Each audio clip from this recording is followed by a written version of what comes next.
You're lying in bed, the world is dark, your eyes are closed, and then it happens.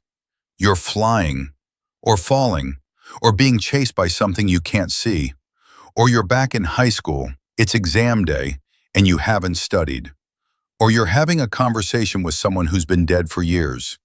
You're dreaming, and it feels real. But the moment you wake up, it evaporates. The details slip away, the logic dissolves, and you're left with a single question. What was that? And why did my brain just do that? This is the mystery of dreams, and for thousands of years, humans have been trying to solve it. Ancient civilizations believed dreams were messages from the gods. Freud thought they were repressed desires. Modern neuroscience has a different answer, or rather, multiple answers. Because dreams are not one thing, they're many things, and the more we study them, the stranger they become. Let's start with the basics. You dream every night, even if you don't remember it. The average person spends about 2 hours a night dreaming. That's roughly 6 years of your life. And most of those dreams happen during REM sleep, rapid eye movement sleep. Your brain is almost as active during REM as it is when you're awake. Your eyes dart back and forth. Your breathing becomes irregular. Your muscles are temporarily paralyzed, a mechanism that prevents you from acting out your dreams. And your brain is flooded with activity. But what is that activity actually doing? Why does your brain spend hours every night creating elaborate, often bizarre, sometimes terrifying simulations? The answer is not simple, but scientists have developed several compelling theories. The first is memory consolidation. During the day, your brain is bombarded with information, millions of sensory inputs, experiences, conversations, facts, emotions. Some of it is important, most of it isn't, and your brain has to decide what to keep and what to discard. It does this during sleep, and especially during REM sleep. Dreams are the byproduct of this process. Your brain is replaying the day's events, deciding what's worth saving, and filing it away in long-term memory. But it's not just replaying, it's reorganizing. It's connecting new information to old information. It's finding patterns. It's making sense of the world. And sometimes the connections it makes are strange. That's why your dreams are often weird. Your brain is trying to connect dots that don't obviously connect. In 2010, a team of researchers at Harvard published a study showing that people who were allowed to sleep after learning a task performed better on that task the next day. Sleep, and especially REM sleep, was essential for consolidating the memory. But the study also found something else. People who dreamed about the task performed even better.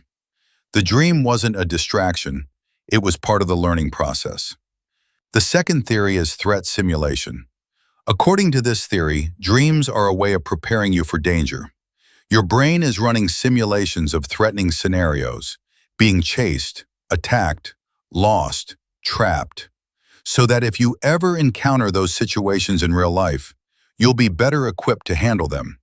It's like a fire drill for your brain. You're practicing survival.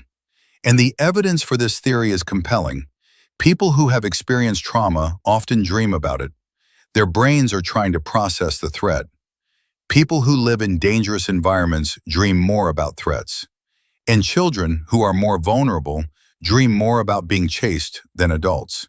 But here's where it gets even more interesting. The threat simulation theory suggests that dreaming evolved as a survival mechanism. Our ancestors who dreamed about being chased by predators were more likely to survive an actual predator encounter. The dream wasn't just a random firing of neurons. It was a rehearsal, a practice run, a way of staying alive. The third theory is problem solving. Dreams are not just about memory or threat, they're also about creativity. Some of the greatest discoveries in history came from dreams. Auguste Kekule, the chemist who discovered the structure of benzene, came up with the idea after dreaming of a snake biting its own tail. Paul McCartney wrote the melody for Yesterday in a dream. Mary Shelley got the idea for Frankenstein from a nightmare. Dreams are a space where your brain can make connections it wouldn't make during the day. It's free association. it's pattern finding, it's creativity. In 2014, a study published in the journal Nature Neuroscience found that people who were allowed to sleep and dream were better at solving a complex puzzle than people who stayed awake. The dreamers were able to see the solution more clearly. Their brains had made the connection during sleep. The dream was not just a distraction, it was a problem-solving tool. But there's a fourth theory, and it's one of the most controversial: the emotional regulation theory. According to this theory, dreams are a way of processing emotions. When you're awake, your brain is busy with the demands of daily life: work, relationships, survival. You don't have time to fully process your emotions. But during sleep, your brain can do that work. It can replay emotional experiences, understand them, and integrate them into your emotional framework. Dreams, in other words, are therapy.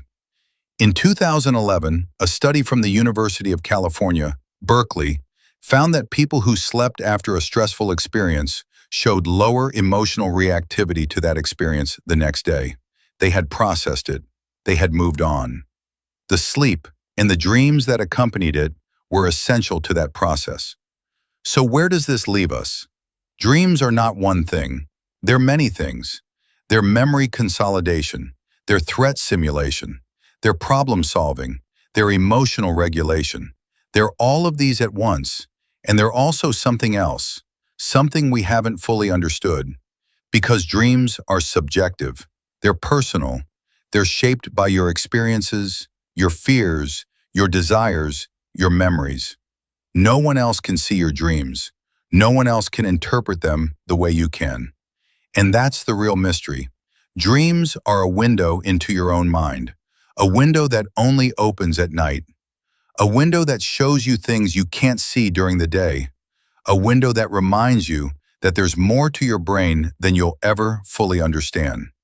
So the next time you wake up from a strange dream, don't dismiss it, don't ignore it.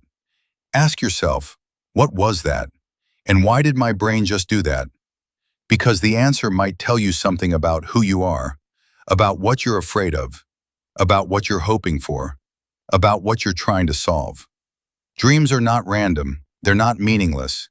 They're the language of your sleeping brain. And once you learn to listen, you might start to understand what it's trying to say.